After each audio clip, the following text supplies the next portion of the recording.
face. Bex, you'd like him. Yeah, hide under there.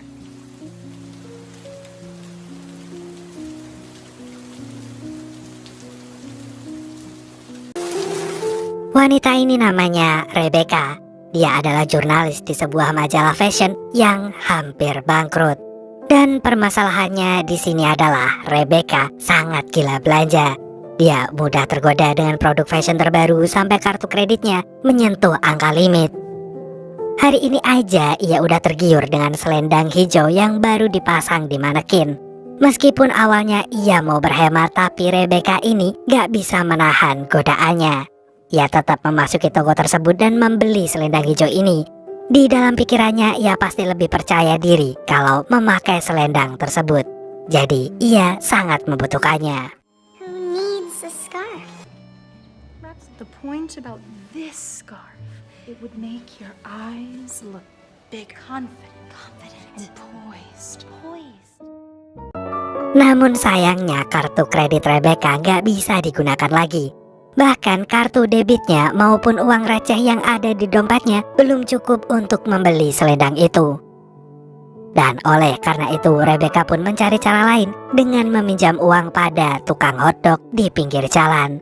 Rebecca beralasan ingin membeli selendang itu untuk bibinya yang sakit. Ia juga berjanji akan segera mengembalikan uangnya secepat mungkin. Akan tetapi penjual hotdog itu nggak percaya hingga seorang laki-laki yang membeli hotdog di belakang Rebecca memberikan uang pada perempuan itu. Ia berharap Rebecca bisa membeli selendang itu dan bibinya segera sembuh. Cost and worth are very different things.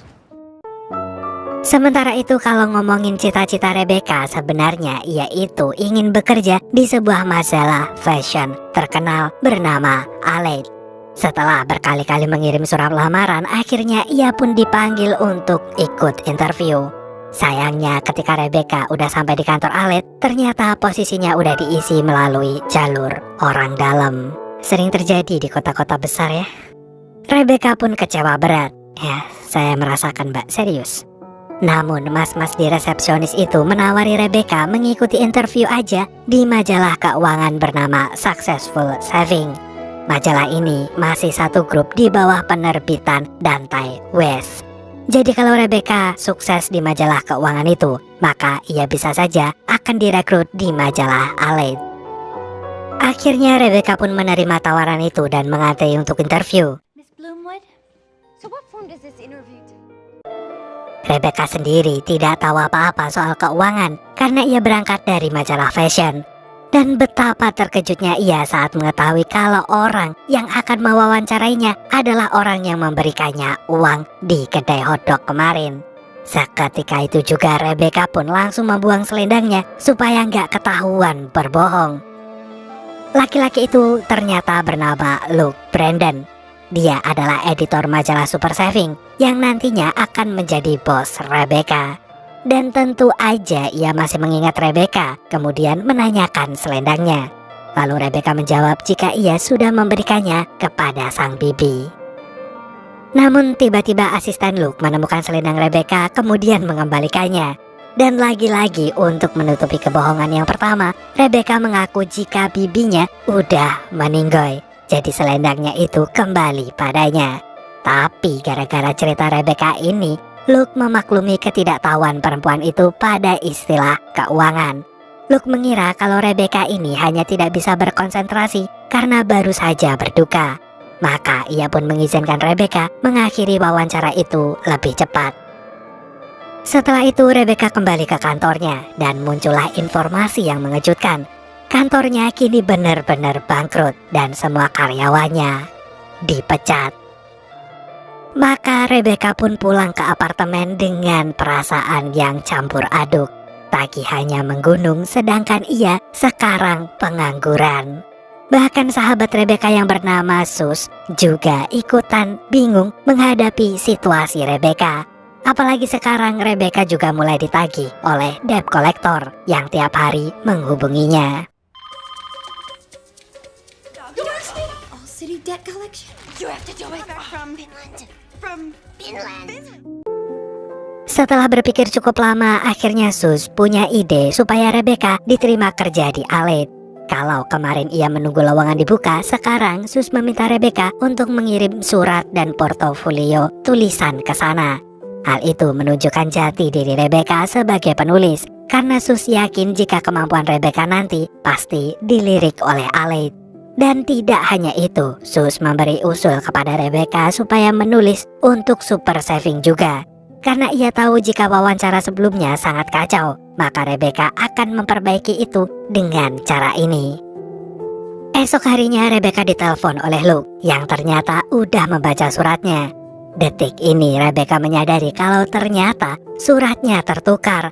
Portofolio yang harusnya ia kirim untuk Aled justru terkirim untuk Successful Saving. Namun tampaknya Luke gak masalah dengan itu, karena ia justru bisa melihat kejujuran sekaligus sudut pandang Rebecca yang tidak mengerti soal keuangan.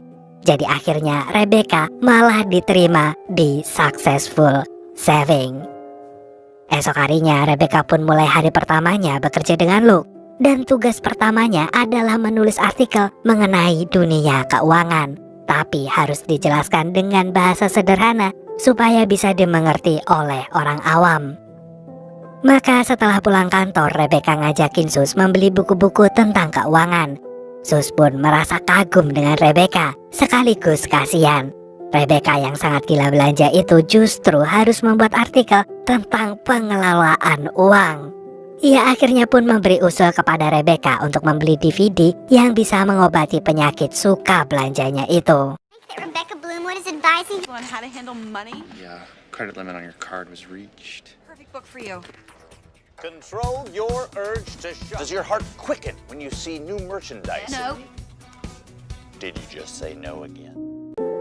Dan gara-gara DVD itu sekarang Rebecca berniat memperbaiki hidupnya. Ia pun mengemas semua baju-bajunya dan berharap penyakit gila belanjanya itu gak kumat sewaktu-waktu. Keesokan paginya begitu sampai di kantor, Rebecca menyerahkan tulisannya kepada Luke. Namun ternyata Luke gak menyukainya. Ia menganggap tulisan Rebecca ini hanya menjiplak dari buku keuangan terkenal. Dan itu malah menghilangkan ciri khas Rebecca yang jujur. Rebecca pun panik setengah mati dan takut kalau ia akan dipecat. Tapi karena Luke melihat kegigihan Rebecca, ia pun akhirnya mengajak perempuan itu mendatangi seminar keuangan supaya bisa memperoleh sudut pandang baru. Selama mengikuti seminar, Luke dengan sabar mengajari Rebecca tentang dunia keuangan. Ia bahkan melatih keberanian Rebecca untuk melontarkan pertanyaan-pertanyaan yang kritis di tengah seminar. Dari sini Luke menyadari kalau Rebecca adalah perempuan yang sebenarnya polos tapi punya keinginan belajar yang tinggi. No, I'm gonna just take these out. Louder. Get here, Rebecca. Stand up. Rebecca Bloomwood. From Successful Saving. It's a magazine. What do you earn? Dollars. Investors lost 8%. While your investors, no answer. Setelah mendatangi seminar itu, sekarang Rebecca punya tekad baru untuk menulis. Sayangnya ketika ia berjalan pulang, ia justru menemukan poster baju obral yang membuat keinginan belanjanya naik 1000%.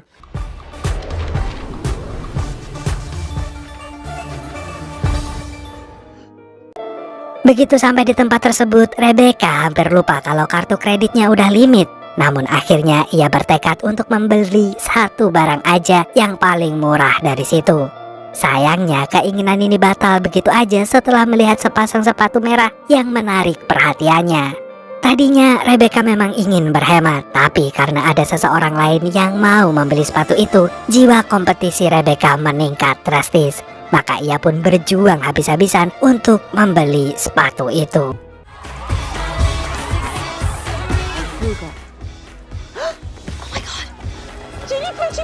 Oh, I'm so sorry. Give me the boots and no one gets hurt.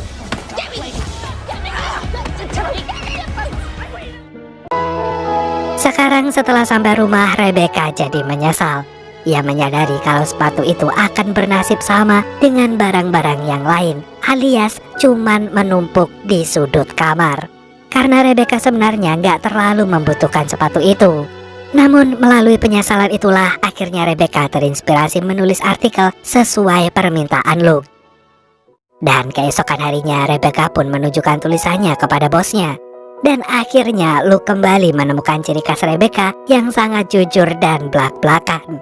Maka dengan senang hati Luke segera menaikkan tulisan Rebecca itu untuk terbitan majalah edisi berikutnya. Tapi setelah itu Rebecca meminta Luke untuk tidak menuliskan nama lengkapnya di sana. Ia hanya menginginkan nama penanya aja supaya terkesan misterius. Awalnya Rebecca meminta nama Becky, namun Luke ternyata punya ide lebih bagus. Akhirnya tulisan Rebecca itu terbit dengan nama Gadis Selendang Hijau. Dan dalam waktu singkat tulisan itu ternyata meledak. Karena tulisan Rebecca itu sangat relate untuk semua orang. That's not good. He hates us. She obviously has a passion for personal finance. Seems that he liked the column so much that Never get this kind of response.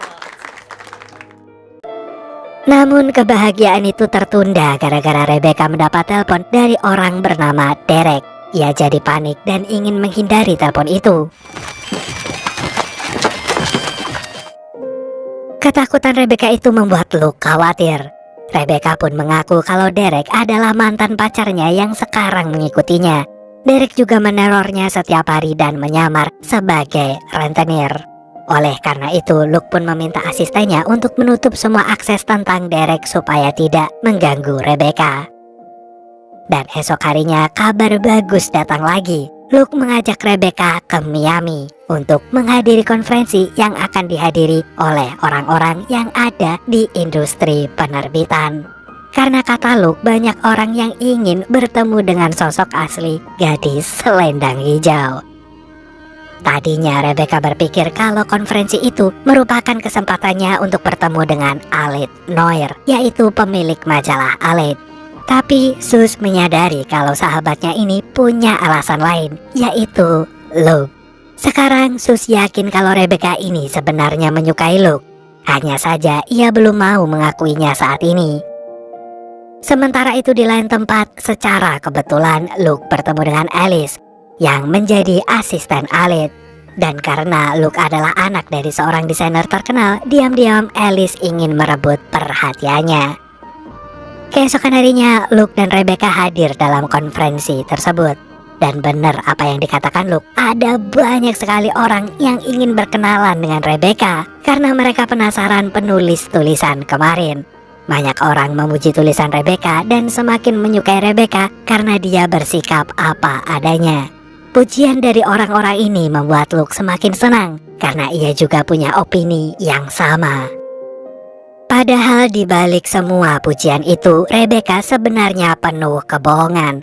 Orang yang bernama Derek yang katanya adalah mantan pacarnya, aslinya adalah debt collector yang sedang menagih hutang.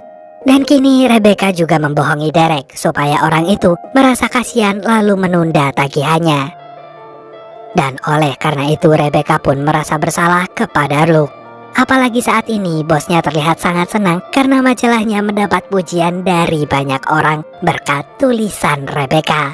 Hal ini membuat Rebecca tidak tega jika ia harus jujur di depan bosnya tersebut. Maka untuk mengalihkan perhatian Luke, Rebecca justru mengomentari penampilan laki-laki itu dan menyuruhnya membeli jas baru. Akhirnya beberapa saat kemudian Rebecca menemani Luke untuk belanja. Di situ Rebecca baru tahu kalau Luke sebenarnya mengerti tentang fashion karena ibunya adalah seorang desainer. Hal ini pun membuat Rebecca heran karena baju yang dipakai Luke terkesan itu-itu aja. Oleh karena itu Luke pun menjelaskan kalau pakaiannya hanyalah penampilan.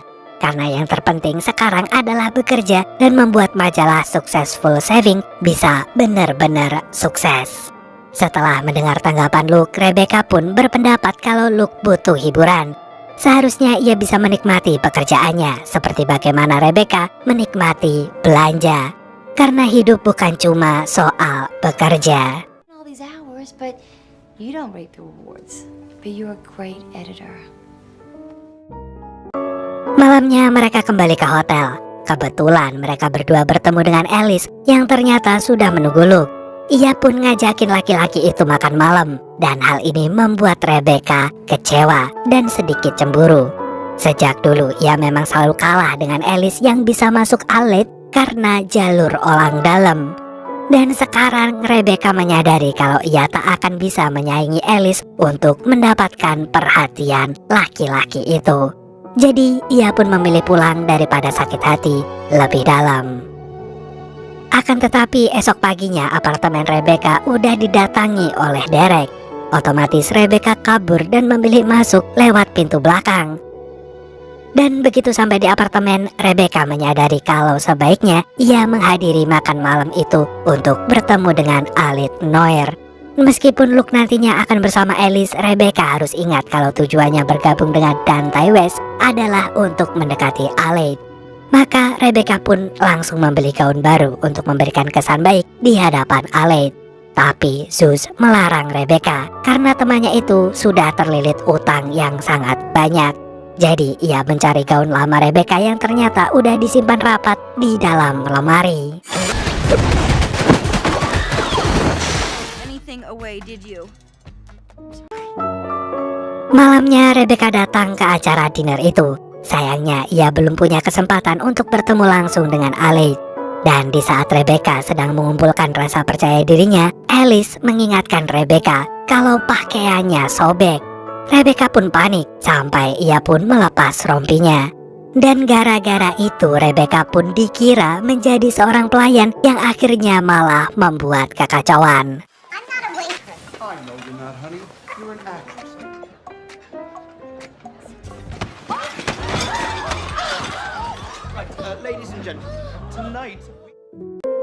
Peristiwa itu membuat Rebecca kecewa pada dirinya sendiri. Ia pun menyepi di rooftop. Namun gak lama kemudian Luke datang dan menghibur Rebecca. Saat ini Rebecca menyadari kalau kehadiran Luke sangatlah berarti. Dan Luke pun mengakui kalau ia sebenarnya juga menyukai Rebecca sejak pertama kali berjumpa. Esoknya Rebecca pergi ke kantor dengan perasaan berbunga-bunga dan juga bahagia. Sayangnya kebahagiaan itu langsung hilang karena ia mendengar telepon dari laki-laki yang suaranya sangat familiar. Yap, ternyata laki-laki itu adalah Derek, orang yang selama ini selalu mencarinya.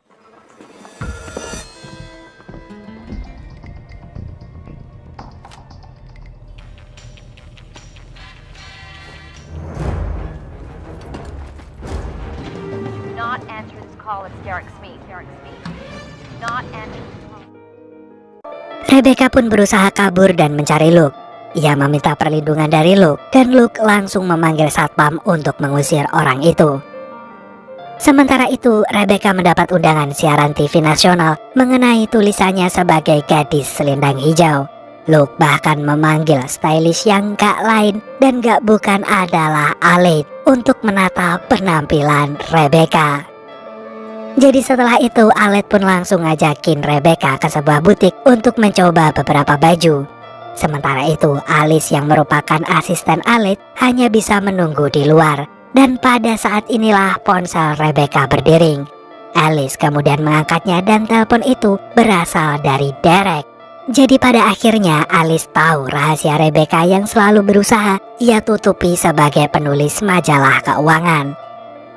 Setelah menyelesaikan urusannya dengan Alate, Rebecca fitting baju bridesmaid untuk pernikahan Sus.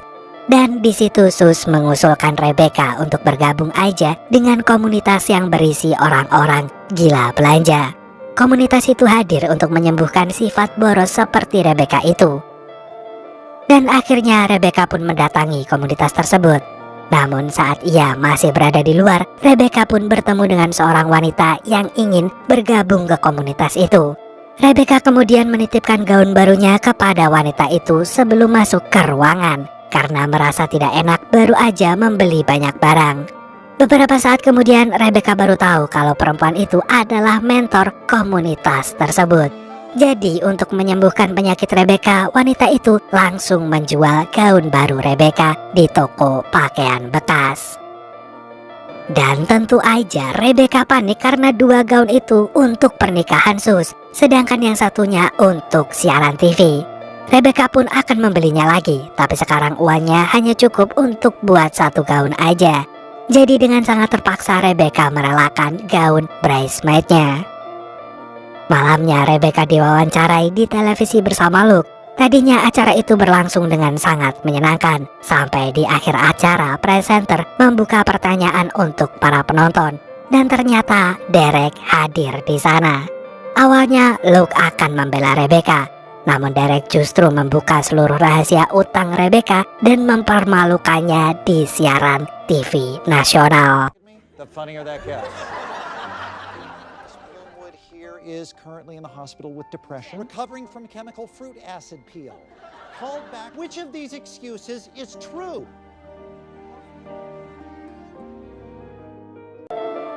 Luke pun merasa dibohongi. Ia akhirnya marah dan memutuskan untuk tidak percaya lagi pada Rebecca. Rebecca pun merasa sangat sedih dan ia pun pulang ke apartemen. Tadinya Sus ingin menyambutnya, tapi kebetulan ia melihat gaun bridesmaid-nya dipakai oleh orang lain. Sus pun marah karena menganggap Rebecca gak menghargai pemberiannya. Jadi ia marah pada Rebecca dan mengusirnya dari apartemen. Akhirnya Rebecca pun pulang ke rumah orang tuanya. Dan beberapa hari kemudian tiba-tiba Alid Noir datang untuk merekrut Rebecca. Ia ternyata terkesan dengan tulisan Rebecca dan melihat potensi Rebecca di dunia fashion. Namun untuk saat ini Rebecca ingin memperbaiki hidupnya terlebih dahulu. Jadi ia menolak tawaran Alid. Rencana hidup Rebecca selanjutnya adalah melunasi utang-utangnya. Ia pun mengobral seluruh pakaiannya dan sepatunya, termasuk melelang selendang hijau yang sangat berarti bagi dirinya. Meskipun terasa berat, namun ini merupakan langkah pertama Rebecca supaya bisa sembuh dari penyakit gila belanjanya itu. Jadi mau gak mau dia harus merelakan semua barang yang tidak ia butuhkan. Classic buttons. $30 for real Prada shoes, ladies. They go with the same. Next girl in the green scarf. $250. $300! My bidder withdraws. It could bring you love.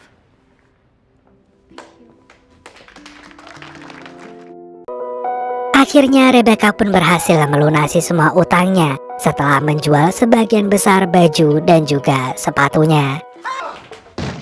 Mr. Smith, I'm just giving you what you deserve. And a quarter. Setelah itu Rebecca pun menghadiri pernikahan Sus dan menunjukkan gaun bridesmaid-nya. Ternyata ia telah menukar gaun itu sehingga ia memilikinya lagi. Dan berkat kegigihan Rebecca, Sus kemudian merasa terharu dan memaafkan kesalahan sahabatnya itu. Sekarang Rebecca telah memulai hidup baru. Ia berusaha sekuat mungkin menahan keinginannya untuk membeli produk-produk fashion. Dan ia pun bertemu dengan Luke lagi, yang sekarang tidak lagi bekerja di Successful Saving. Luke kini membuat majalah fashion sesuai dengan keinginannya.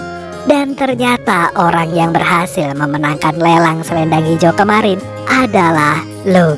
Jadi sekarang ia pun mengembalikannya pada Rebecca, karena selendang hijau itu adalah identitas baru Rebecca.